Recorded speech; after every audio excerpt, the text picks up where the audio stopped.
Magandang araw sa inyong lahat at welcome sa aking channel. Sakaling magretiro umano sa mundo ng showbiz, sinabi ni Coco Martin na plano nilang manirahan sa ibang bansa.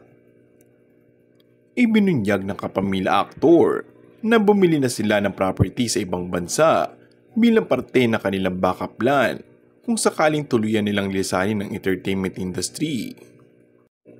Ito raw ang naisip nila dahil doon kasi walang pakialamanan ng mga tao.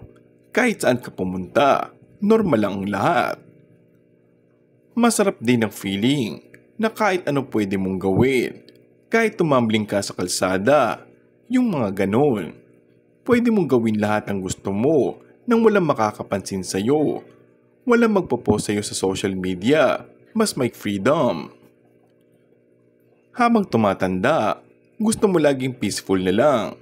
Ayaw mo na ng controversies, sambit pa nito.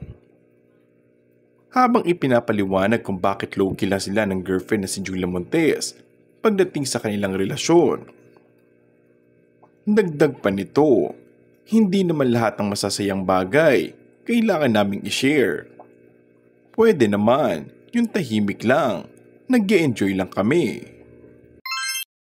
And that's all for our today's video. Kung bago ka lang sa aking channel ay mag-subscribe at pindutin na rin ang notification bell. Maraming salamat!